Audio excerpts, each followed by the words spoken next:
2 days from our Change for Change Radiothon that's happening. Absolutely. Now listen, everybody yesterday was posting, reposting the GQ cover with Colin Kaepernick on the front. You know what I'm saying? Salute to Colin Kaepernick. If you don't bring your ass in and drop on the clues bombs for Colin Kaepernick, Jesus Christ. All right. Now, if you really love Colin Kaepernick the way you say you love Colin Kaepernick, that you will support this Change for Change movement. If you don't know what this Change for Change movement is, on Thursday we're having a radiothon for how many hours? 18. 6 a.m. to midnight. And we are raising money for the Gathering for Justice organization, which is a fiscal sponsor for the Women's March. So that's Linda Sarsour, Tamika Mallory, Carmen Perez, the Know Your Rights Camp, which is Colin Kaepernick, and the Justice League NYC, which is founded by Carmen Perez. So, yes. All right. Support that. And you can actually donate now. Give them the information, Envy. You can text change to 52182, or you can go to bcchangeforchange.com. That's the number 4. That's change the number 4 change.com. Why everybody looks so discombobulated this morning? What's wrong? You know what? I lost my What the hell's key. wrong? I lost my key, so I couldn't get in the building. So I was stuck downstairs, and I thought maybe I left my key up here. Oh. But anyway, you know what? Shout out to my daughter. Last night I had an amazing time. She turned 16 years old. I surprised her at her school with Chick-fil-A, because that's what she loves. So I made sure she got Chick-fil-A. There you go. Keep her humble. And then we went on a helicopter ride through. And then keep her not humble. Yeah, we went on a helicopter ride. The helicopter left maybe 2 minutes from the crib, and we flew all over the city. So we flew over Madison Square Garden, we flew over the World Trade, the Empire State, Central Park. We landed in the city. Then we went to her favorite restaurant in the city. And then we flew back home. What's her favorite restaurant in the city? She loves Mr. Chow's. Okay. Oh, Mr. Chow's. As soon as I say keep her humble with the Chick-fil-A. And the helicopter ride. You go up in the ante with helicopter rides and Mr. Chow. Yeah, it was a great experience. We had a great time. You know, this is the first time I ever been on a helicopter. I've never been on a helicopter in my life. I was actually scared of helicopters. So you out here skydiving and doing all of this, but never been on a helicopter? I've never been on a helicopter, but it was so scary about a helicopter. You've been in a plane before. It's kind of open. It's open. It feels like it's not stable. It goes side. It's shaky. It has a propeller. Yeah, shaky propellers. Well, next time you're on a plane, open the window and look out then. Nah, you think that's scary. Yeah, I don't want to die. But, you know, it was actually a smooth ride. It was real smooth. It was real cool. There wasn't no problems. It was a good experience. So, well, I've never been on a helicopter. You just had a helicopter in your video. But I just went up and down. I didn't really cruise. That was, just up, y'all getting some down, just, taping. But this was Chow's, like really going far. Rides. We went over Newark Airport so you could see the planes going. And videos. It was crazy. It was a great experience. Anyway. Now, Gary V will be joining us talking this morning. about money. And you know I'm going to press my guy Gary V to donate for this Change for Change thing, okay? He got it. He got it. He definitely got it. That's my guy. That's one of my favorite. That is my favorite corporate thug motivator, Gary Vaynerchuk. Definitely. So we'll kick it with Gary V next hour. And we got front page news. What we talking about, Yee? Yes, we are going to be talking about Alzheimer's. We'll tell you who is donating to join the fight against Alzheimer's. Also, imagine you were at a party in college and the party was so crazy the floor gave out. I seen that. That's crazy. Somebody's going to get a lot of bread. Did anybody die? Please say no. I'll tell you in front page news. All right. It's the Breakfast Club. Good morning. This strip club page news. Now, the Panthers beat the Dolphins last night in Monday Night Football, 45-21. Why you sound so excited? You still watching football? No, I'm not. Oh, okay. And one thing I don't understand, right? I was watching the Knicks game, right? They were up 20 in the fourth quarter. And then they lost by 3, and I couldn't figure out what happened. The Cleveland Cavaliers came back. LeBron James happened. Y'all let LeBron James disrespect y'all and ride all on y'all subways yesterday. You know what I'm saying? Trying to act fake humble and freaking came out a 23-point lead. And then let him come back and bust y'all ass? We were up 20 with 4. I was like, oh, that's a damn. I said Cleveland Cavaliers So you turned the TV off or something? I fell asleep. I passed right out. And then I woke up this morning and they lost. Geesh. All right, now what we talking about, Yee? Let's talk about Alzheimer's. Bill Gates is personally investing $50 million to help fund research to find a treatment for Alzheimer's disease. He got it. Right, he definitely has it, but it has affected members of his own family. So he said it's a terrible disease that devastates both those who have it and their loved ones. I don't know if you guys have ever had to deal with somebody with Alzheimer's, but it's a really difficult. Of course, I'm dealing with somebody right now. Gia's mother actually has it, and she doesn't remember anything, and it's very difficult. But you have to constantly make sure you watch them, see what's going on. They can't if they leave the house, sometimes they wander off. No, a couple of times where she scared the ish out of the house, where she walked out the door and then all the alarms go off. So we think it's a burglar coming in the house, So I'm looking at the cameras and everybody's running back and forth, and she just opened the door wandering outside. So yeah, you got to be extra careful with it. Well, Alzheimer's is said to be the 6th leading cause of death in the United States, affecting more than 5 million Americans. And they say that number is expected to go as high as 16 million by 2050. All right. That's crazy. Now let's talk about this college party. This was at University of North Texas. It was a homecoming game weekend. They won. It looked lit, though. That party did look lit. Right. So over 100 people. Now, the person who lived downstairs, and imagine if you lived downstairs. It was a sophomore named Carly Carroll. She said every weekend there was a different party. And during some of those parties, she could see her ceiling go up and down like a trampoline. Sometimes she even called the police to complain because she thought the ceiling would collapse. And finally, the ceiling did collapse. Police said that there were about 100 people crammed into that third-story apartment above her that night. And the DJ even said as he carried his equipment in, he said the floor was sinking beneath him. He said, this doesn't feel right. And the junior, Abiola Basuri, had thrown the party, admitted to reported things had gotten out of hand. People he didn't know, he said, were showing up. I could feel the floor starting to shake. I yelled, yo, people need to leave. But nobody would leave. Everybody was jumping up and down, and that's when the floor gave in. What school was that? This was the University of North Texas. Drop on the clues bombs for the University of North Texas, goddamn. Wait, not yet. Don't drop a bomb yet. Did anybody die? No. Okay. Man, listen, that's a party. You hear me? They gonna remember that for the rest of their life, okay? People gonna be trying to reenact that in video. No, they ain't gonna try. Oh, yeah, in videos, yeah. Drop on the clues bombs for them, boy. All right? Y'all did that. Well, all right? 50 Going into the holiday season, okay, y'all got something to talk about for the rest of y'all lives. Nearly 50 students are homeless now after that. And it was worth it. I got to give you guys an update on Roy Moore, the U.S. Senate candidate from Alabama. Now, people are saying that he would regularly hang out at an Alabama shopping mall, flirting with teenage girls and much younger women. They said he would go and flirt with all the young girls. Nobody could believe that they hadn't come out yet. They said he would actually go to high school football games, go to the mall, all of those things. I heard he was signing yearbooks, too. Young girls. No, I'm dead serious. I heard he signed one of the victims' yearbooks. That's crazy. All right, well, that's your front page Very news. Very committed to pedophilia he is. All right. Disgusting. All right, well, that's front page news. Get it off your chest. 800-585-1051. If you're upset, you need to vent, hit us up right now. Maybe you had a bad night and you want to just vent, or maybe you want to spread some positivity. Maybe you had a great time. Maybe it was your birthday or your daughter's birthday and you had a wonderful experience and you just want to spread some positivity. Hit us up right now. 800-585-1051. It's The Breakfast Club. Good morning. The Breakfast Club. On The Breakfast Club. So if you got something on your mind, let it out. Hello, who's this? This audio was uploaded by Mr. G.A. Willie. Search for my channel on YouTube, MRGAWILLIE. Hey, yo, man, this is Brandon from the Bronx. Hey, Brandon, get it off your chest, bro. Listen, man, I want to talk to Charlamagne for a quick minute. What's up, my brother? What's happening? Man, what's going on, brother? You made yourself donkey of the day the other day, man, about talking about rape culture and all that. I had this lady, I called her queen. I said, how you doing, queen? She said I was misogynistic and I was participating in rape culture because I didn't ask her permission to call her queen. Well, that's just reaching. Yeah, that's just bull. Yeah, that's what I'm saying, man. Where do we draw the line at, brother? I mean, grabbing somebody in public is one thing, but then, saying queen or how you doing, good morning, what's going on here? Well, I think the fact that you know that says a lot. You know what I'm saying? You know that if you grab somebody in public, that's sexual assault. But if you just say hello to somebody and they get upset, that's reaching. Yeah, absolutely. Hello. When people say queen, that's very respectful. I thought so too. Hello, who's this? Good morning. This is Elle from the Bronx. Elle, get it off your chest, mama. All right, I'm mad and blessed. I'm blessed because I have a great husband who's climbing the corporate ladder, and he's very emotionally there for me, and I love him, and I want to give him a shout-out. And I'm mad because as Massachusetts, as a state, I hate them.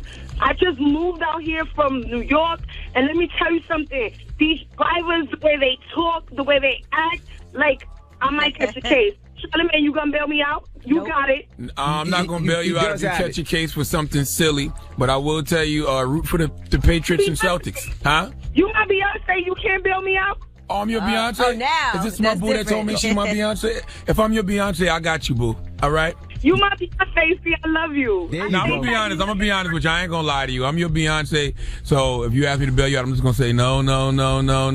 Okay? That was Destiny's Child, you asked. Hello, who's this? Destiny's Child is Beyonce. It's not the same. Shut up. Hello? Hello. Hey, tell us why you mad, bro. I'm mad because I had some extra Jay-Z tickets for the Miami show.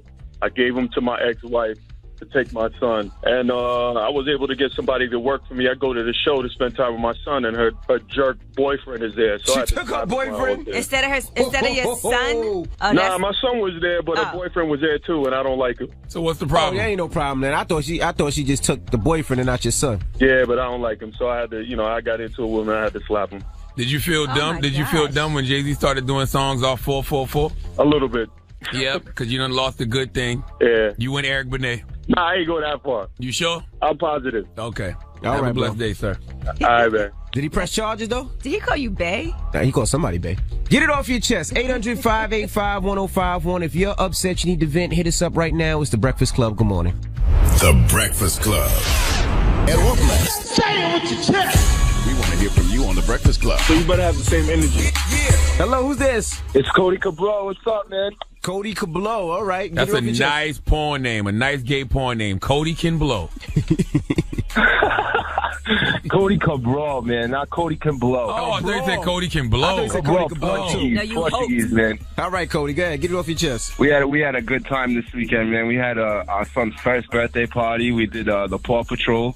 Dope. So they had the live costume dogs come in and stuff like that. All the kids had a blast, so it was a good time. That sounds beautiful. That's dope. Yeah, that's for sure. You just called up here to shout out Paw Patrol. Cody like you- Jr. That's all you Cody Jr.'s first birthday. They're right. Oh, Okay, Paw got Patrol you. was popping. It was Thank you, bro. It was your son's first birthday. There you go. That's cute. Grown ass man at Paw Patrol. Hello, who's this? This is Mike. Mike, get it off your chest. Mike, why you sound so depressed, bro? Man, it's just been a rough couple months. That's all, Envy, man. That's all. What's the matter, bro? Basically, you know what I'm saying? I'm a victim of being, I'm a convicted felon, so, when you come back out here, when you come from being incarcerated and you try to rehabilitate yourself back to society rejects you in every which way that, it's a real struggle, man, trying to stay on your feet. Where you from and what did you do, bro? Well, it was drug related. Nobody got killed. It wasn't no pedophile stuff. None of that crazy stuff. It was just drug related. And they gave me over 10 years. I did over 10 years. Wow. I've been home for 6 years. No problems.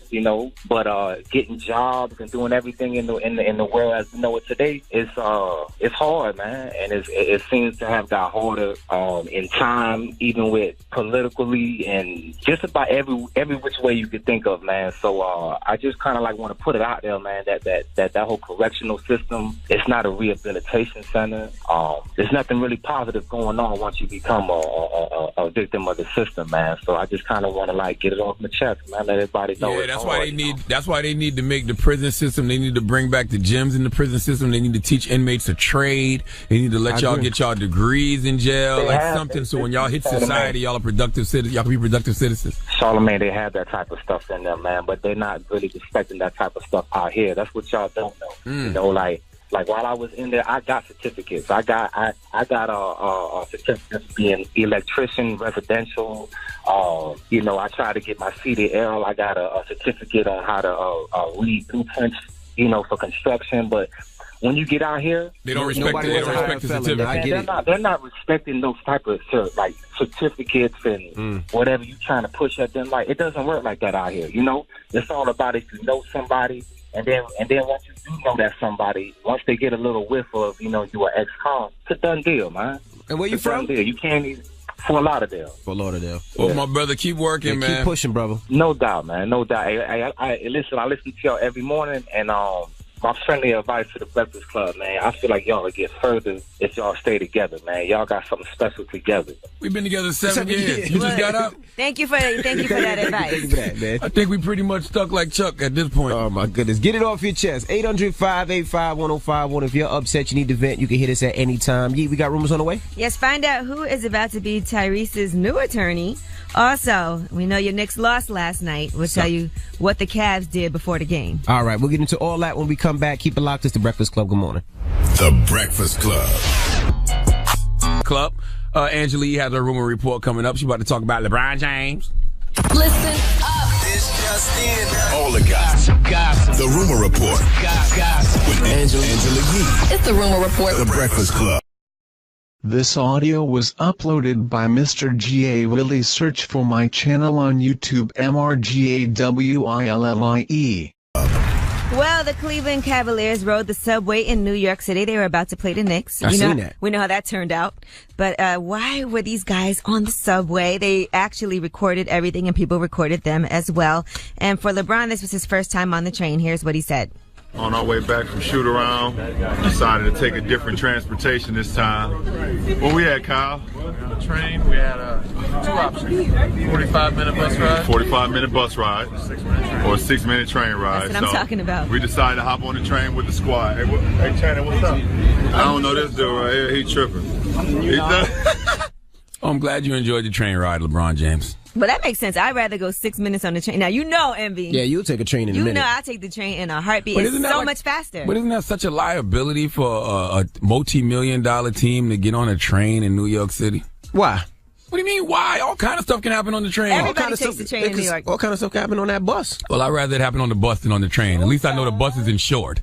Okay? It's because Charlamagne doesn't take the train. I Neither take the train does all Envy. the time. Yeah, no, I don't take the train. And neither does LeBron, by the way. Well, he just LeBron did. said that was the second time he took I the don't train think in his there's life. anything wrong with that. Is a 5-6 minute train ride I'm as scared opposed of the to train. 45 minutes? I don't do the train either unless I have to, and I'm like you. I'm nervous. Nah. Well, I'll be on the train today right after work. Going to where I got to go is going to take 10 minutes as opposed to an hour, and I won't have to pay $70 for parking. And I'm going to tell you what else. I got into a dumb argument with our cameraman, Steve, who happens to be a white man. Started arguing with me this morning about who's more famous, LeBron James or Keanu Reeves. I don't even know why we started talking about Keanu Reeves. I don't know why you guys did either. I don't know. But I'm going to finish my rumor report, okay? All right. Who do you think is more famous, LeBron or Keanu Reeves? LeBron. I know. All right, now Tyrese is planning to represent himself in court. Apparently, goodness gracious. His lawyer, Terry Levitch Ross, is no longer representing him because he filed for a substitution of attorney. Now, by the way, Tyrese is due in court today. So he previously was on his Facebook Live, and he had this to say about just black men and going to court and everything. This is my silent protest for all of the fathers that are in jail. Just sitting in a f***ing cage. He's crying again? F***ing rotting. You got pictures of your kids up on the wall. This is not You didn't do nothing. And there's some other man around your kids right now that's raising your kids in a way that you would never raise them. But you're not there and you can't do Could somebody please teach Tyrese the definition of silent? Well, this is from Please. a couple of days ago, but this is just him. He's wearing, he says, Chucks to court because he wants to represent and do a silent protest for all the That other men ain't nothing that silent can't about afford Tyrese. good He's loud. shoes. This is not the same crying as before. This is a new one? This is from a couple of days ago. I missed this one. Yeah. So listen, here's the thing, right? Didn't they say that Tyrese had two chances to be with his daughter? Yes, so they're investigating. Now, that investigation into allegations of child abuse has been dropped, but he's also accused of having skipped court-approved visits with his daughter. So we'll see what happens in court today. So what's all this crying about then? Like, you're saying you can't see it, but they allowed you two chances to see it and you didn't go see it. What's the issue? I don't know. But let's talk about kids. Joe Jackson gave his grandson Blanket a very happy birthday wish. He went and shared a video on his Twitter account. It's a little confusing, but here is what Joe Jackson had to say. And mind you, he's 89 years old, okay? So his grandson Blanket is now 15. Now I understand why your father had you wear masks all the time, because newspaper was bothering you so much and so they try to disguise you as much as possible. But I know what you mean, man. But I want you to stay healthy and stay off those bikes too, you know. But anyway, tell all your brothers I said hello and stay clean and healthy. And see a lot of movies if you can, good movies, of course. And be like me, be tough though, be tough in a good way. And above all, I love you all. You take care, man. All right. That was his very happy birthday. He told them He put a comma after every word. He said, I understand why your father had you wear masks all the time because people was bothering him so much. I understand why your father had made you wear a mask all the time because you're ugly. Imagine. You didn't say that. He didn't say that. All right, well, I'm Angela Yee, and that is your rumor report. All right. Now, when we come back, Gary V will be joining us. You need some positive motivation. You want to learn how to make some money? Well, keep it locked. Shmoney. Gary V will let you know. All right, keep it locked. This is The Breakfast Club. Good morning.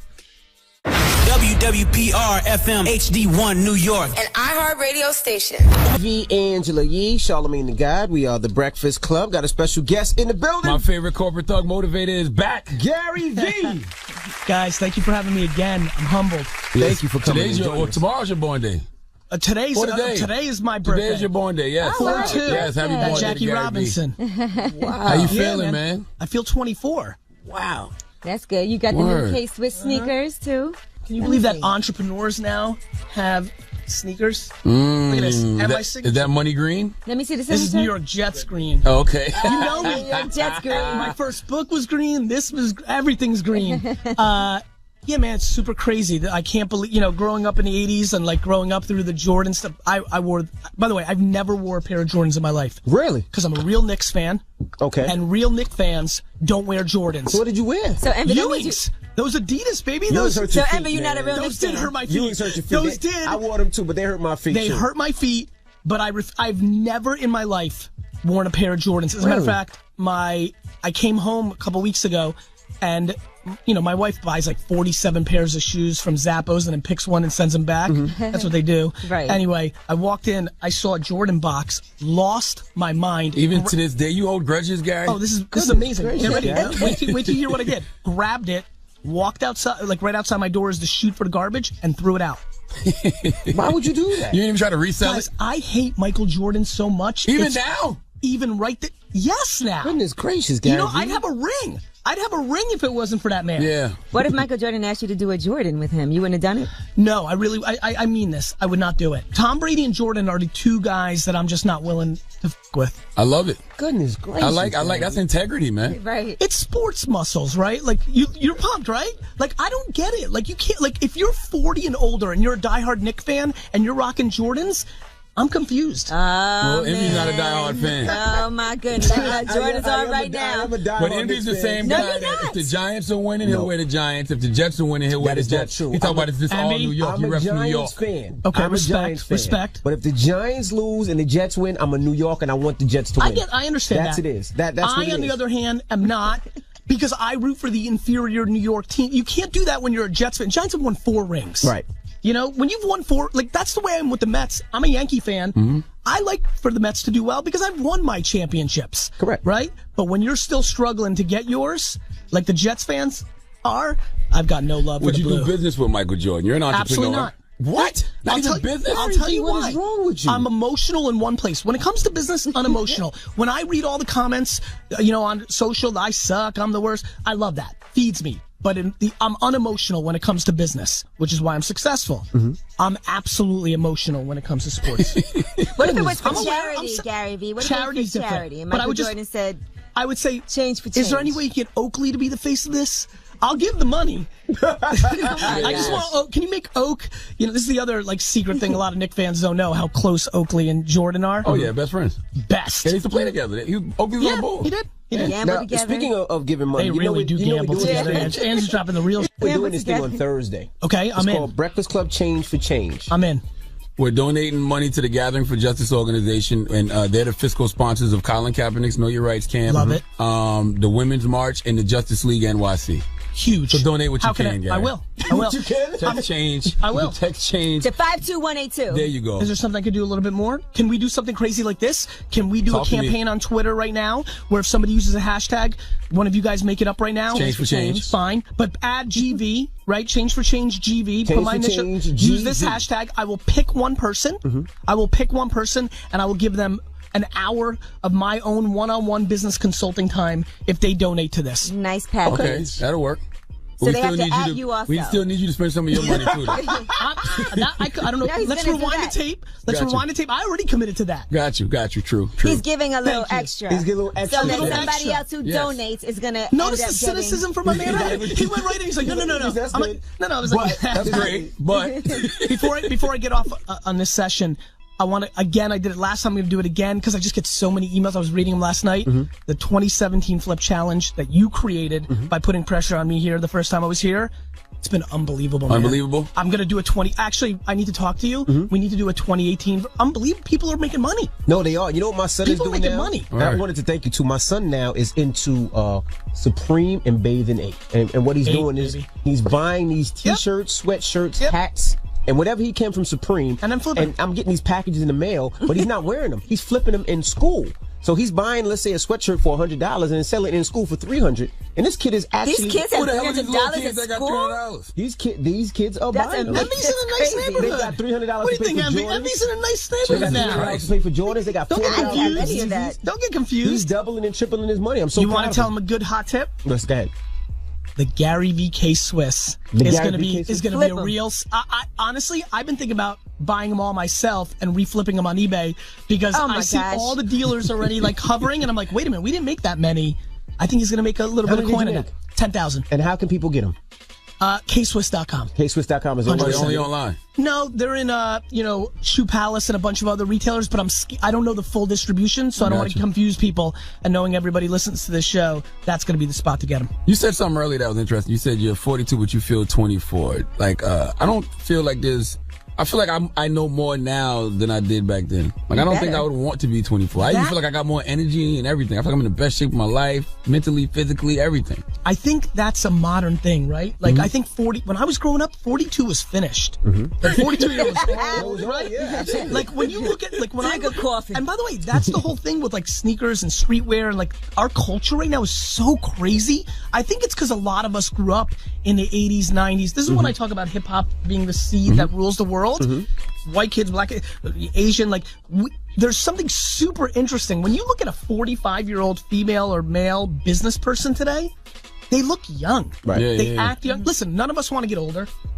And I think the generation above us dealt with it better. They're like, I'm getting older. You know, we're like trying to hold on. But I agree with you. There's a total different mindset. There's a completely different air to the whole thing. And that's why I want, it's funny. I speak to a lot of kids on Instagram every day. I made a video the other day with Babin for 60-year-olds. I'm like, you're going to live for another 30 years. I know you feel like you're finished and you had your career, but if you want to, listen, if you're 63 and live in Miami, you can make a bot and buy Supreme and flip stuff. Right, absolutely. It's not just a kid game anymore. not. Technology has made us all much younger because there's so much access. I agree with you. And people are in better shape. 40-year-olds didn't take care of themselves 20 years ago. You're right. Now we're all in the gym. We're all look what Andrew's doing here, drinking some green juice. Every day. Like, like it's just different. All right, we got more with Gary V. When we come back, don't move. It's the Breakfast Club. Good morning. The Breakfast Club. 051. The Breakfast Club is back. Back where I want to be. Morning, everybody. It's DJ Envy, Angela Yee, Charlamagne the God. We are the Breakfast Club. Gary V is in the building. Yee. So, Gary V, I got to ask you, what do you think about the connection between finances and mental health? Finances and mental health. Mm-hmm. So go ahead. I want to make sure I understand. Basically, Tyrese went broke and went crazy. Is what I'm trying to say. wasn't saying that. But what I'm saying is a lot of people, their mental health also is really directly tied into their financial situation. And I'm pretty interested that you just brought this up. So, again, always trying to bring value on this show. Mm-hmm. If you want to make money in the next decade and you are interested in, what Supreme and Adidas did, if you're interested in what SoulCycle did, if you're interested in health and fitness, the next trend is meditation. If you want to get real smart, so back to, hey, give us a practical piece of advice. If you're intrigued by mental health, I'm super intrigued by this issue. So I think mental health needs to be the number one thing we talk about over the next 20 years, because I think it's like alcoholism and drug abuse. We don't talk about it properly. People are sick. Right. And they're becoming homeless and drug addicts and being broke. Mental health is something we need to put on a pedestal and really start talking about. I think the clean version of that, the less I'm sick, the more I want to be better, is meditation. So for people that are more fortunate and don't have mental health issues, I think meditation is a huge opportunity for people. Meditation is a huge opportunity. Everybody's going to be doing it. To answer your question directly, of course I believe there's a direct correlation. If your operating system isn't right, if your brain's not right, nothing else is going to work. And so, I think it's something we need to diagnose earlier, start understanding as a society how to deal with it, get rid of the stigma, and really start chipping away at it. With Trump in office, they're saying that we should be expecting a recession in the next year or so. I think it's the other way around. I think that there would have been a recession but this guy is not going to let it happen on his watch. He'll mortgage the next 50 generations to make sure the economy is good during his watch. I've changed my business behavior because he won, because I did think wait a minute, we've had 9 good years, whether you like him or hate him, and I'm not. People are. You know how I'm emotional about sports? Politics takes it to a whole nother level. People are just on tilt right now. Right. So just business talk, no shot. I'd be flabbergasted if the next 3 years aren't good economy. He's just that's his full identity. It's all he's got. Yeah, and he's how not. to make money. He'll do whatever. He'll he'll do Cut taxes whatever. for the rich. Yeah. Our great grandkids are still going to be paying off the debt. He will not let it happen because on he his went even watch. on the short term, as long as while he's in office. So if you're like thinking about if people correct, if people are planning out there from a macro, listen, from a super macro, regardless of who's the president, regardless of anything, you can't be factoring that in. It's on you. The quicker you just, whether it's true or not, the quicker your head's at, it's on me. I'm going to do it regardless. The more you're going to win. But I think the economy will be good the next 3 years. I want to talk to you about some of your Gary Vee-isms because, I follow you on Instagram, so I get them all. You say 99% of the things around us don't matter. I just think people focus on dumb shit. Like Karen's ruining me, or my great-grandfather was an alcoholic. Like, just things that I understand. But, like, day in and day out, we're getting caught up, and we're going on defense. And I think it's all offense. Like, the reason I'm obsessed with optimism, the reason I love being jam with you and like being on this, like, there's an optimistic undertone that you guys do that is so real and so important. And I think people absolutely focus on dumb stuff 99% of the time. Like, I didn't get the raise, or like my favorite show got canceled. Like, people complain about crazy stuff. Well, I agree with you. I think people fall back on a lot of the things that happened in the past so much they forget about the future. I mean, let me tell you something. People use things like that as excuses not to work. I agree. At the end of the day, it's become a binary game for me. I'm like, oh, wait a minute. This is the good thing about getting old. Now that I'm 42, I'm like, oh, okay, wait a minute. People don't want to work. So if you don't want to work, you start coming up with stuff of why you're suppressed or why it's bad or Karen is ruined. Like, you just make stuff up. Yeah, who's Karen? I had this one the reason I keep bringing it up is Karen Civil has the Swiss sneakers. No. She does. She's the best. No. Literally, an employee sat in my room once 2 years ago and said, Karen's ruining me. And I'm like, ruining you? It was like that Chris Rock. Is that the Chris Rock joke? There's a joke about this. Like, I don't know. She's like, she's ruining me. I'm like, ruining what? Well, she's talking shit and it's ruining. I'm like, we don't make decisions based on, like, you're not getting not promoted because Karen said you're not getting promoted because you suck. If you think I'm running a business here based on Karen saying something about you, I'm like, you're not getting promoted because you're not good at your job. Well, the truth is, pessimism never won any battle. Pessimism doesn't win any wars whatsoever. And what I don't understand is everybody who's putting out hate and negativity online, you're always going to be historically incorrect. You're always going to get clowned on in history. And what they don't understand is your grandkids are going to look at your Instagram posts. Your grandkids are going to see what you said on Facebook. And we're documenting our journeys, all of us. And you're going to have to answer for that. And a lot of people are not going to like what they have to talk about in 2029. I also feel like with kids, they do have to, in school now, because we didn't grow up with social media. And that is something that in schools, they have to educate kids more on how to properly use Twitter, Facebook, Instagram, because that's not something that we ever had to deal with. Like, we didn't have to saying worry that you did a bunch of dumb shit when you were a kid, and you're glad it's not exact. I get it. But the other thing is, there's a counter move to that, Angie, which is we're also empathetic. Like, yes, we'll see a 15-year-old do something ridiculous, but there is a gear in us saying we did ridiculous stuff at 15 too. On the flip side, back to what we started this with, and there's just a lot of that energy when I'm on this show, there's a lot of things these kids are doing on social media that we could have never imagined. Absolutely. I mean, I'm watching these kids flip back to sneakers and Supreme Gear and all this stuff. I was at ComplexCon. These kids are making money. Yeah. And like, it's exciting. They're learning how to do it. Like the stuff you've done in Detroit. Imagine if you started learning those skills at 13. Right. Now I wish. And not even that. These kids are making millions being internet sensations, not just selling things, just doing things. Having a YouTube channel. Yeah, making money off these YouTube channels. Yeah, but they do dumb shit.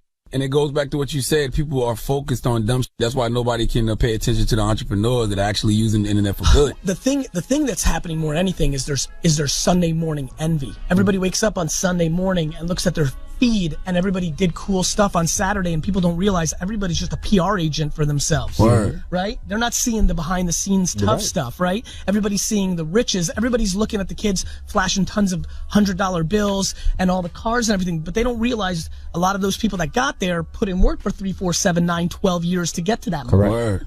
That's how you say everyone wants to hang at the finish line without running the race.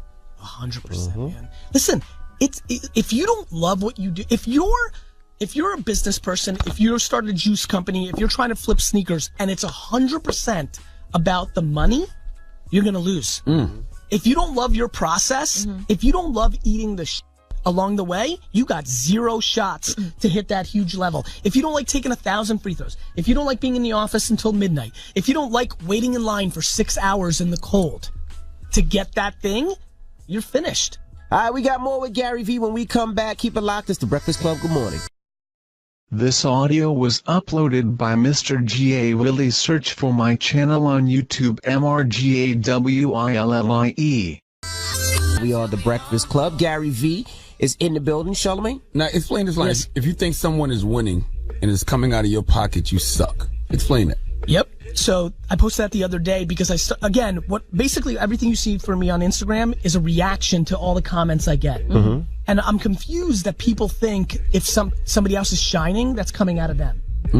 There's unlimited resources. Right. There's unlimited resources. Like, I get that you don't think that, and that's fine. If that's how you see it, you're not going to win anyway. Let me level you up. There's unlimited resources. And so, for me, unlike sports where I'll hate on a Jordan or Brady because I'm sad, right, in real life, you've got to understand, you should be applauding the people that are winning, because if you do, you're putting in the right energy into the universe. That Absolutely. karma will come through. If you're spending all your time upset that this guy broke through and you think that was your spot, right, you're finished, man. Absolutely. You're finished. Yeah. And so I see a lot of it. I see a lot of people like, oh, he got lucky, she got lucky.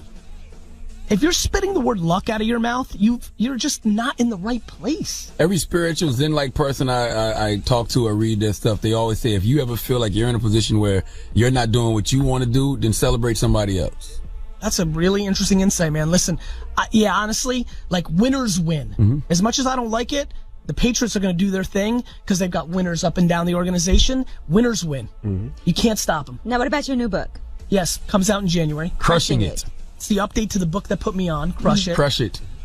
It's an update on how I think a lot of people listening right now, even while they've got to do their practical job to pay their rent and dues, and like all of us, from 6 p.m. to 2 in the morning, the fact that a lot of people, for example, Anchor, it's an audio app, and people can start their podcast on it. You just record it, you press one button, and it puts you on iTunes and Spotify and everything. Really? Yes. The fact that there's so many people listening here that know about sports, that know about finance, that know about hip hop, the fact that they can start their own podcast, the fact, I'm thinking, like, the fact that when you're commuting home or when you get home at night, right, that you can record a podcast, and then a year later, by putting out a podcast and putting out pictures on Instagram, that you can make $10,000 in sponsor fee from the sodas that ship you cases to a sneaker brand. That's my soda out Respect. I see it, and I love that stuff. Like, I just think that people don't realize how much they can build right now. So Crushing It is the update on the blueprint of how to build a personal brand. You just put everybody on with Anchor, though, because you know how many people come to me and be like, yo, how do I get my podcast on iTunes? How do I get it on SoundCloud? Boom, that's a one-stop shop. Anchor did it right, man. They were watching, they were paying attention. They have a smart entrepreneur, and he's like, listen, you just listen. The way Anchor works is so crazy. You literally put the phone to your ear, you start recording, you're done. Once you set up the Spotify, you're just done. And so, like, no excuses. Everybody's got a cell phone. You know how powerful that is? Everybody listening right now has the power of a media company in their hand. And that, to me, is game-changing. Crushing It is the step-by-step guide. And there's 11 stories of people that read Crush It 9 years ago and went on to build huge companies. Great testimonials. And real detail, right? Because I want to inspire people. Listen, it's a two-part strategy for me. I want the legacy of being the open-sourced entrepreneur. What I mean by that is my stuff is free. And I want people emailing me every day like, you put me on, you put me on, you put me on. It's two things. First, it's mindset. I need people to get out of negativity and dwelling and complaining and excuses. Once you got them out of that place, and you see what I'm doing. I'm trying to suffocate people. Right. I'm trying to choke people out with this bullshit. then you got to give them details. If you want a real strategy of winning, if you want to get real deep in a place that is a little more dark and nobody wants to talk about, you need to cut out the negative people out of your life. And the problem is, a lot of times that's your mom. No, that's real. Right. Not, but you don't just mean like your mom in general, but just anybody that's close to you. I do mean anybody in general, but guess what? Your mom has huge impact. If your mom's been telling you you suck and you're never going to make it and you're going to end up just like us, you're not going to win. And it's hard to cut out your mom. It's not like you need to never talk to her again. But for a lot of people, so I get this email a lot, I give this advice, and it's sometimes your best friend, a lot of people's best friend. A lot of best friends out there right now dragging you down because they know they're going nowhere, and they just want you. Yeah. Now, you said don't train for skill, train for mindset. And you say the skill is a commodity, the mindset is everything. Those are two of your quotes I put together. Everybody says, Gary, how do I do it? I'm like, go to Google. How do I get Instagram influencers to use me? You go to Google and you type in, how do I get Instagram influencers to use me? You go, how do I start a Shopify store to sell t-shirts, right? Everybody listens. So many people want to sell t-shirts, right? Good. Go set up a Shopify store. It costs nothing, right? People ask, how do I do that? I'm like, go to Google. Right. We have Google. You don't have to go to some bullshit library. You have Google, right? So the skills, how do I upload something? How do I mix a track? How do I make a GIF? How do I make a pre-roll? All of it is free information on Google.com. So I've realized, wait a minute, it's not that stuff. It's mindset.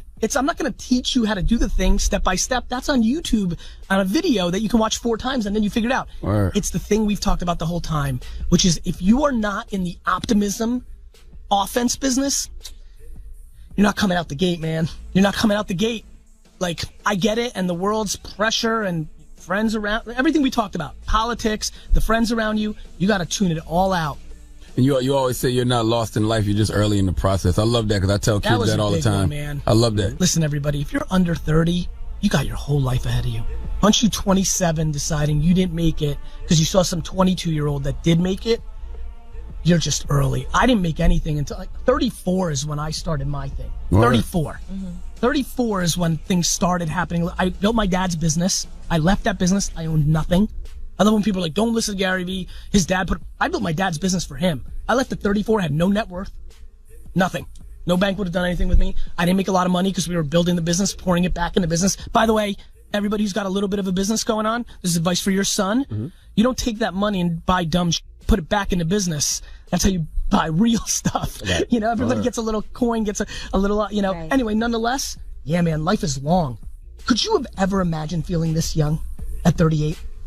I go back to No, when you were 17, when you were 22, No. did you 40 at 17. It's weird. Like, there's no way you would, right? But I don't know what feeling old means. No. What I'm saying is, did you think at 17 that you would have this much swag, this much energy, this much hunger at 38? No way. No, you were already in life. Right. No, that's right. I didn't. Because we were there.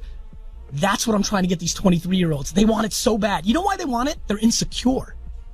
They want success because they want to prove to their dad that the dad was wrong and they are good. They want to prove it to the girl. They want to prove it to their buddies that, yeah, you got better grades and went to a better college than me, but I'm hustling here and I made it. So they're taking shortcuts. What they don't realize is it's going to feel twice as good at 30 because that means people slept on you longer. Absolutely. People clowned on me. When I was 29, here was the narrative on Gary Vee. Oh, he works for his dad's liquor store in New Jersey. Because we grew up in the college era, where the college you went to was how good you were. There was none of this entrepreneurship. Right. So I was in my dad's, there was no internet. People didn't know what I was up to. People didn't know I was already building a big business. It was, and all my friends a bunch of my friends went to Wall Street, made a couple $100,000 real quick, bought a BMW. I wasn't buying anything fancy. I still don't have anything fancy, right? Now they're starting to figure out though. And so, it's a marathon. Yeah, and everybody's trying to get, a picture with, some new Louis Vuittons on so, everybody thinks that they've done good. That. There you go. Now, when these performance sneakers dropping, man? Today. Oh. Today. Wow, on your birthday. Wow. On your birthday. On my birthday. All right, get them right now, kswiss.com. And we appreciate you for joining us as usual. I love you guys. I hope you have a great holiday. All right, Gary Vee, ladies and gentlemen. My guy. It's the Breakfast Club. Good morning. The Breakfast Club. Y'all, the Breakfast Club. Let's get to the rumors. Let's talk Meek Millie. This is the Rumor Report with Angela Yee on the Breakfast Club. So listen up. This audio was uploaded by Mr. G.A. Willie. Search for my channel on YouTube, MRGAWILLIE. Well, yesterday was the rally for Meek Mill. As we told you previously, the district attorney and Meek Mill's probation officer had asked for no jail time. In addition, Michael Rubin, who's co-owner of the 76ers in Philly, and he's a Philly native as well, wrote a letter condemning the 2 to 4 year sentence that the judge handed down. He said, I understand that he's been on your probation for many years, and the entire time that I have known him, during those years, you have had to punish him, challenge him, excoriate him, encourage him, and inspire him. You have watched over him. I can say without hesitation, he's on the verge of becoming an outstanding citizen during his time with you. He has been a good son, a good father, and a loyal friend. I have personally witnessed him engage in quiet acts of charity and uncommon decency to those less fortunate than him. Well, it turns out now the FBI has launched a probe into that judge. That judge gonna be in big doo-doo. Yeah, so we'll see what happened. The feds have an interest in the judge and her potential relationships. This investigation is looking into a possible extortionate demand. Undercover agents have been in the courtroom monitoring the Meek proceedings since April of 2016. Now, they also said that Charlie Mack is somehow involved in this. The source said that Charlie Mack had previously told Meek he knows the judge and could help him with his case. And they're also alleging that the judge Explain wanted... to people who Charlie Mack is, because I'm sure they have no clue. Charlie Mack is from Philly. He's produced movies. OG Philly guy, one of Will Smith's best friends, produced movies. I think he used to manage Meek back in the day. He's the man in Philly. He's a person to know. All right. Now, Charlie Mack says he doesn't even know the judge. He said, I spent more time talking to you than I ever talked to the judge, according to the source. There's no conspiracy. Meek is an old friend of 30 plus years. But there's all kinds of allegations against this judge. The judge wanted Meek to drop his management at Rock Nation and sign on, according to the source with Charlie Mack. And they prove all of that stuff, though. And they said in front of Nicki Minaj, they said that the judge wanted him to do the Unbended Knee song over an ass in front of Nicki. So I don't know if so they'll they're going to call Nicki to testify? Is Nicki going to go testify? Hey, this is my thing, too. All of those people that are showing up for Meek now, why y'all ain't show up on the day he was sentenced? That's when you needed the Philadelphia cold. I don't think anybody anticipated he was going to get sentenced to... No, all his friends... He clearly was. His lawyer should have known that and had some of that prepared for that day when he went in. I guess with the district attorney and his own probation officer recommending no jail time, they didn't anticipate the judge... I wouldn't have slept on that, especially if you knew that judge was corrupt for that long. Would do that. All right, now let's talk about XXXTentacion. He is saying that he got jumped in L.A. outside of his hotel by the Migos. Here's what he had to say. I got jumped in L.A. by some ass. Oh, and the up fire on me, my girl, and my point blank, period. So if you see anything, just know they had fire and they pulled a gun on me, my. It's so funny because is really super. Like, I'm talking about, I looked this in his face. He did a full roundabout and then split my dog because he was scared to fight me one-on-one. These was scared to fight me. Y'all like 35. Quavo, Offset, that, what's it called? Lift Off? Migos, straight up. One thing about the Migos, they be dressed nice, but they always down for the kerfuffle. They're about their business there. They are always down for a kerfuffle. They want to smoke. You ain't got to worry about that. Yeah, all right, absolutely. Quavo, Offset, and Takeoff is always down for a kerfuffle. Well, is he going to go to the police? He says he's not, but he does plan to get paid. Check it out. You might as well go to the police. If y'all think I'm not going to take y'all money, y'all stupid as y'all is getting sued. I ain't going to go to the police, but I'm finna sue the out y'all boys. I'm finna get all that QC label money. This is what all these young dudes do, man. Boy. You say you're not going to the police, but you're all over Instagram telling what happened anyway. Well, so you might as well go to the police. That's a statement. I guess he was trying to get ahead of it too because he wanted you to hear it from him first. Then he got jumped by the Migos. See, the whole thing is well, first of all, I hate when people act tough on Twitter and say they're so tough, and then when they get into altercation, they say they're going to sue. No, you can't sue. This is part of if you want to be tough and you want to be street, this is what you got to do. See, me, I'm not tough. I'm not street. You didn't have to tell us. Poke me right now. I'm going to human resources to poke me. Envy, what does this have to do with you? First of all, give me my playbook back, okay? Because I've been told you. I'm the same way. I wish your nigga would. All right, well, I can't wait to call a white man on your ass. XXXTentacion also posted a picture of Cardi B and said, just letting you know right now, babe, I don't got no pressure with you. I bump Bodak Orange when I shower. I love you. Okay. I think the song is called Bodacula, but...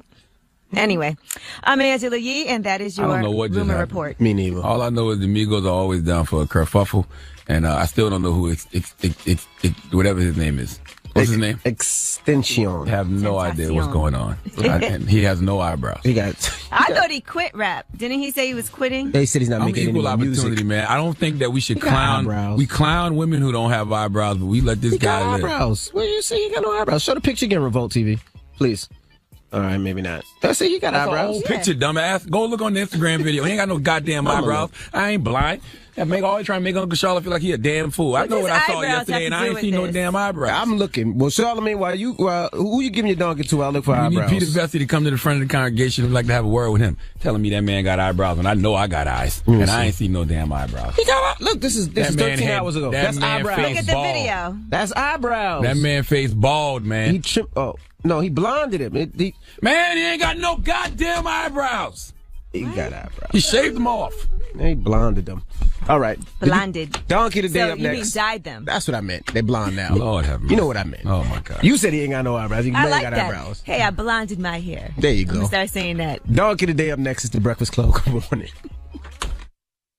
Look at these donkeys.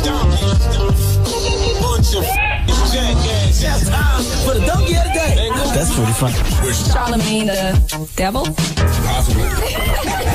The Breakfast Club. Why'd you wait till then to do that? Woo! I was thirsty. Donkey today for Tuesday, November 14th goes to OG sports journalist Peter Vesey.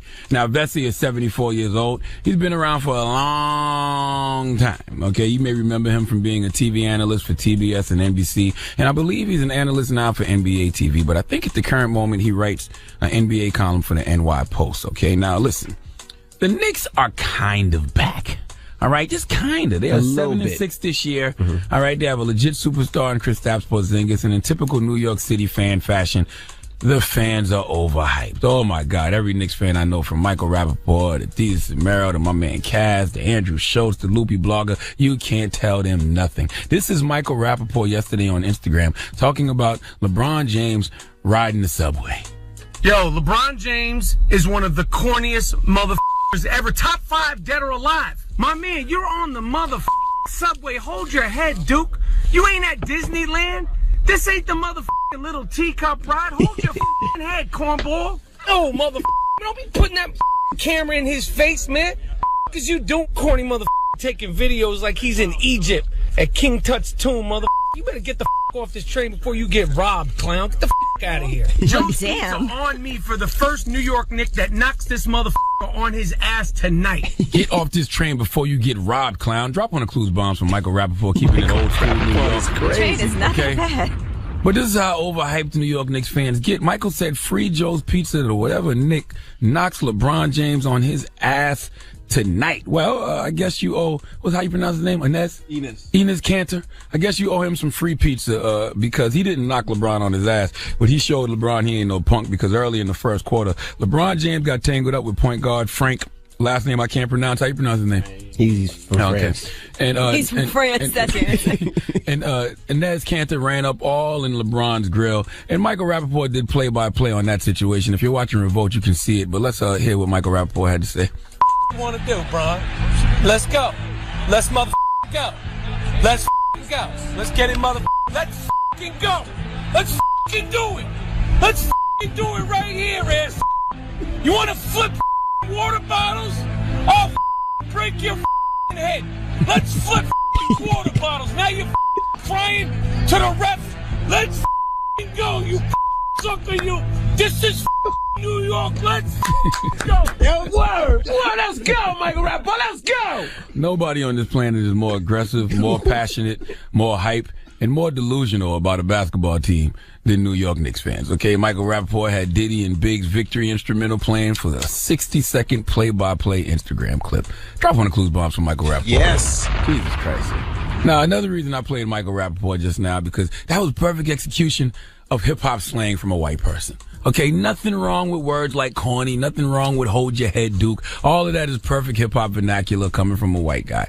Calling someone, Penis sucker, that's not a race thing, okay? All right? But Michael LeBron is definitely never taking a picture with your kids ever again now, okay? Go read Michael Rappaport's book.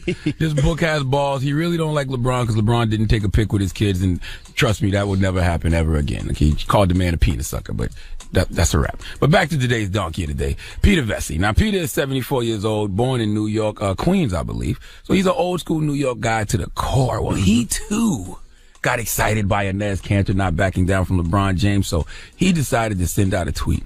And his tweet read like this, okay? Everybody paying attention? Mm-hmm. Like Cantor is going to be intimidated by LeBron, guy who stood up to Tayyip Erdogan. Imagine him being scared of an N-word who breathes the same air as me. Now listen. If you grew up in this culture called hip-hop, then you recognize that as a line from the late, great, notorious B.I.G. immediately. If you are culturally clueless, let me play it for you. Picture me being scared of the end that breathe the same air as me.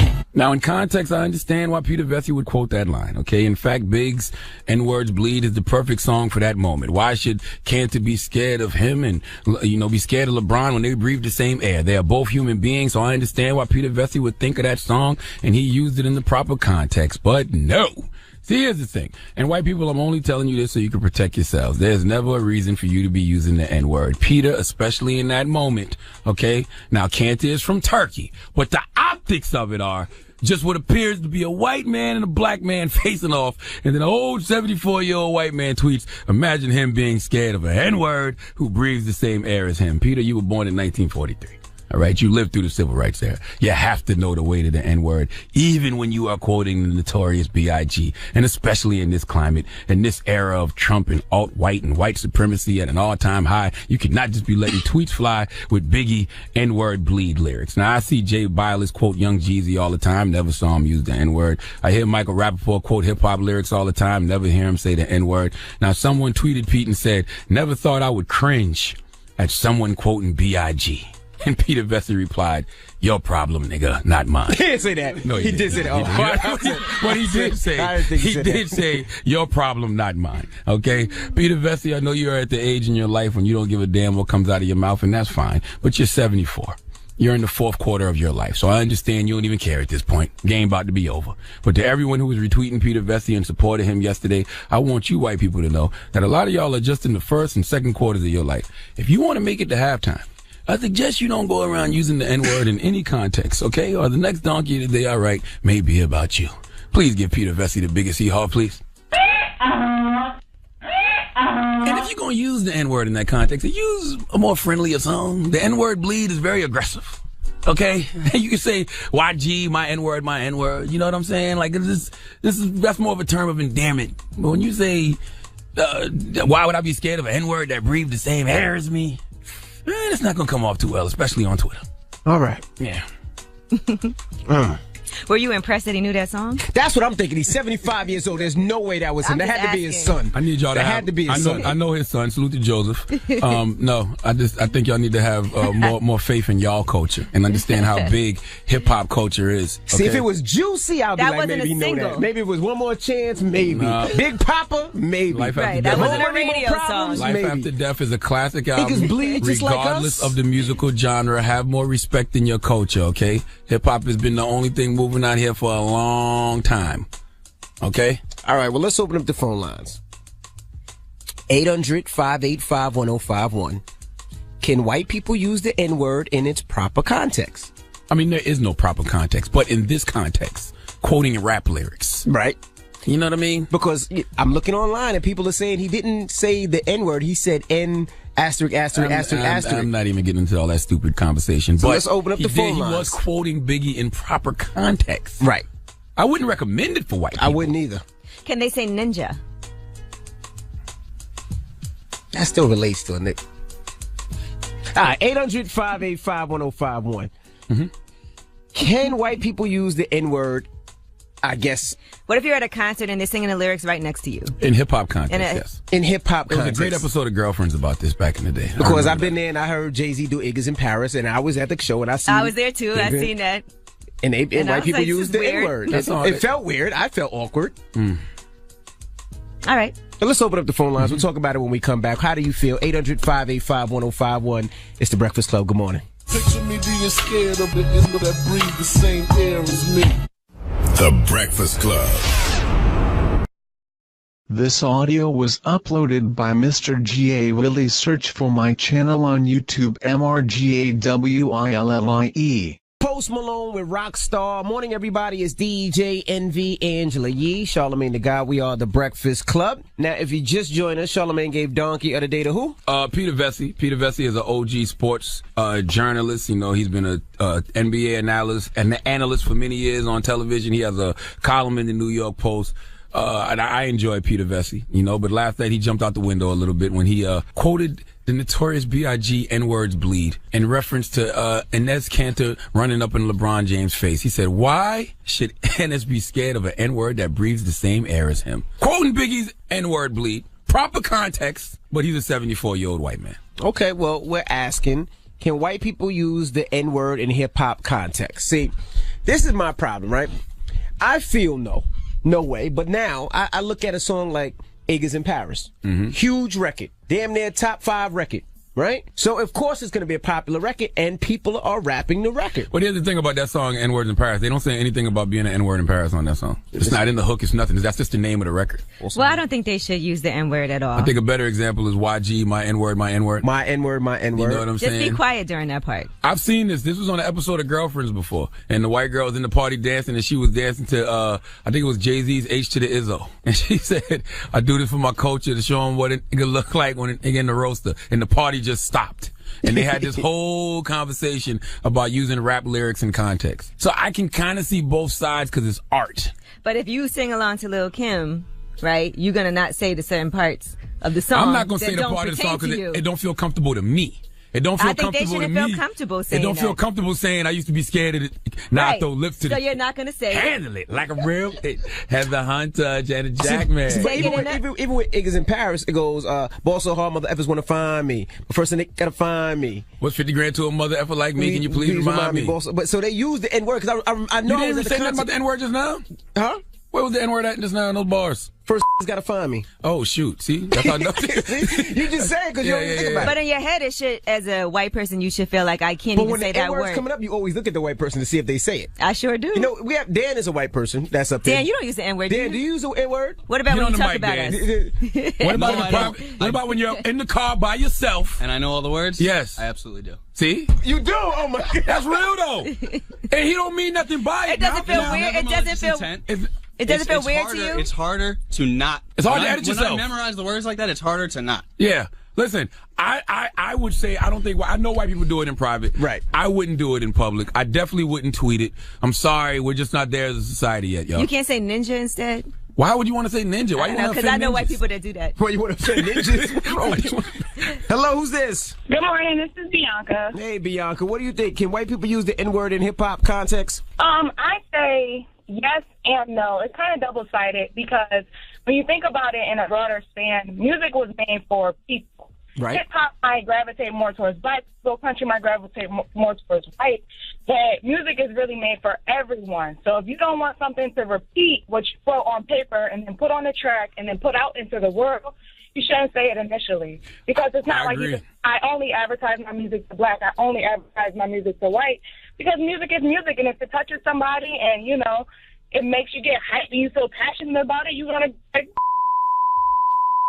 Okay, all right. You can't say that many times. It is very, it seems like hypocritical and contradictory to tell white people they can't use the word, but then put it in music that is so good that they can't even help but repeat it.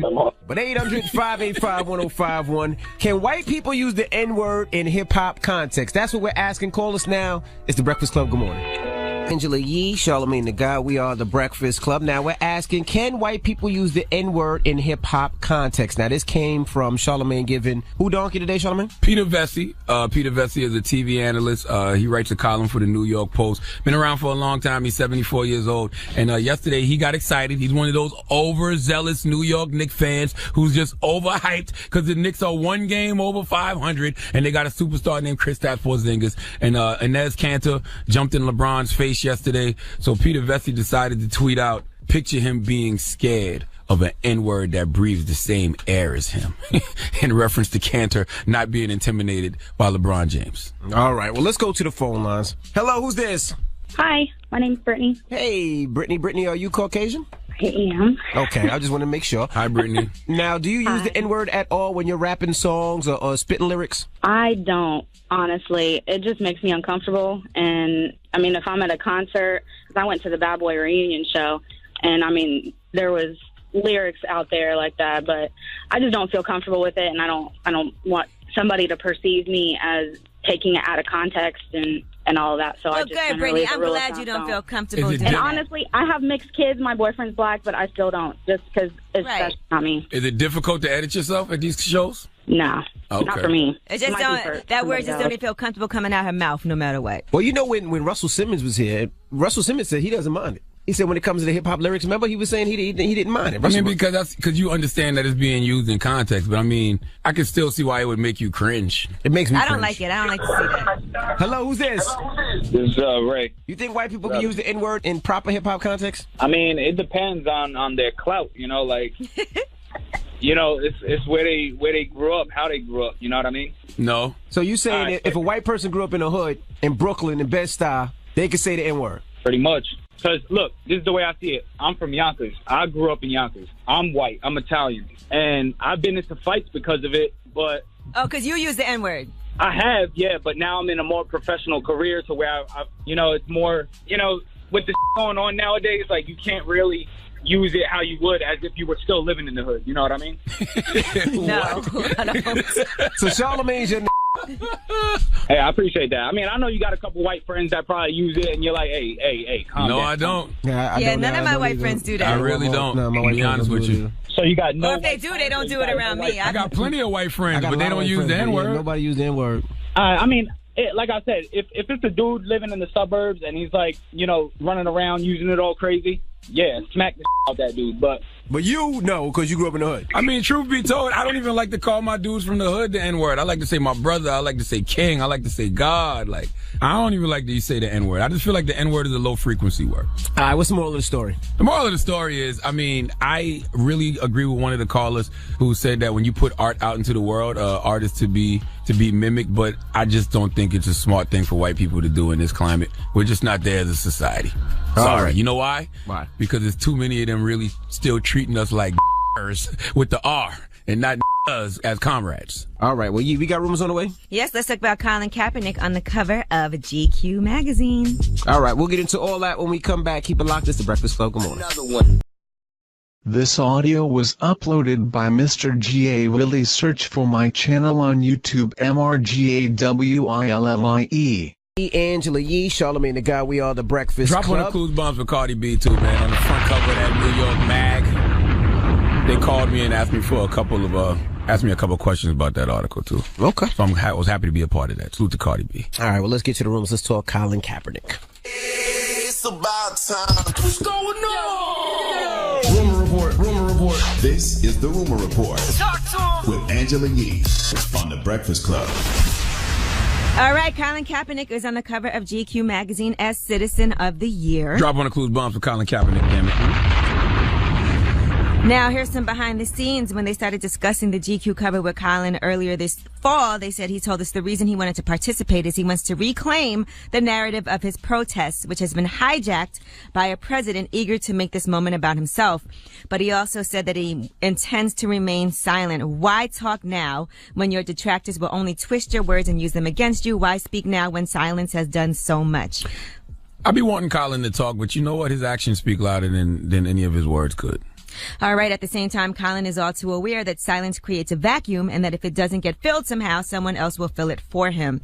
So they had a lot of conversations at GQ with Colin about the project, and they discussed the history of athletes and civil rights and all of that. So in particular, they talked about Muhammad Ali. Yeah, and he's got a book coming out. So you'll get to hear more of his thought process, I'm sure. All right, Carmen Perez is interviewed in this interview, and she's the executive director for the Gathering for Justice, which we are raising money for, Change for Change, on Thursday with the Radiothon. And I love what she said. She said, what I always tell people is I could teach you about the law, I could teach you about the criminal justice system, but I can't teach you how to have heart. We don't need a movement full of experts. We need people who care deeply to stand up and offer what they have, because there's a role for everyone. You make music, make some for the movement. You cook, organizers need to be fed.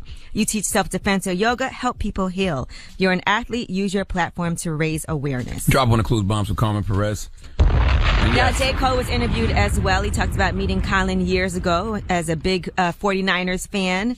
And he said that it wasn't just about the game. He said it was when I saw the ish he was saying in the interviews when they pressed him about it. His answer was just so clear and potent, like right on points. So make sure you guys check out that interview. People were mad about it. I saw some ex-ESPN reporters and people like that just mad about him getting Citizen of the Year. Who cares? We'll be raising money for Colin Kaepernick's Know Your Rights camp, and we'll be raising money for the Justice League NYC and the Women's March this Thursday with the Breakfast Club Change for Change. Where this, text 52182 to donate. You text change to 52182 to donate, or you can hit up the website bcchange4change.com. And you can donate now, but the Radiothon is Thursday from 6 a.m. All right, now Colin Kaepernick also tweeted out a message of solidarity for Meek Mill. He said, sadly, there are black folks going through the same radicalized injustices within the justice system that Meek Mill has experienced for over a decade every single day. This requires more than just gradual reform in laws. It requires a swift overhaul. All right, and happy birthday to Jimmy Kimmel. Now, they did a special birthday mean tweets where he was roasted. Kanye West even wrote a tweet that Kim Kardashian read aloud for him. Check it out. You are a jackass sucker. Keep your mouth shut and do your little TV show or get the out of our country. Hey, Jimmy Kimmel, if you replace his nose with a you have a dead ringer for Dumbo. You's a crazy, sick Jimmy Kimmel, open your eyes. Your eyes look like vaginas. Hashtag squinter. At Kanye West says, Jimmy Kimmel, put yourself in my shoes. Oh no, that means you would have gotten too much good in your life. Wow. So that was Halle Berry, Tracy Morgan, Mike Tyson, and Kim Kardashian reading Kanye's tweet for him for his birthday. All right, now back to D.L. Hughley. We talked about what he said previously. He also told another good story when he was on Lip Service, and he talked about walking into a famous comedian's room and finding this scenario. I get this knock on my door. This cat comes. He said, "Man, come to my room." Oh no! And I go, "What's up?" He goes, "Something's wrong." So he had this chick tied up to the bed, and she's naked and she's unconscious. Oh my God! I said, "Man, what happened?" He said he had this cat of nine tails, which is that whip that he whipped her, and all of a sudden. She told him it was hurting and he couldn't stop. He said, I couldn't stop. Why? He whipped her unconscious? He whipped her unconscious. What comedian was it? He wouldn't say who it was. We were trying to guess. A lot of people had the same person that they guessed. But anyway, fortunately, everything was okay. Here's how the story ended. She woke up, she said, hey, DL. Can I have some water? And I went, oh, she all right. Thank God. That was the funniest. What are you supposed to do? Like, man, I'm not in it. If she wouldn't have woke up and I went right to the front desk, that killed somebody. Jeez. What would you do if one of your friends called you in the room and you saw that scenario? Don't call me. Was it sexual? Yeah. She was tied up to the bed. That's what they did. I guess the safe word wasn't working. Oh, okay. So you need a safe word. Stop. All right, well, I'm Angela Yee, and that is your Rumor Report. All right, Revolt, we'll see you guys tomorrow. Everybody else, the mix is up next. Let me know what you want to hear at DJ Envy. It's The Breakfast Club. Good morning.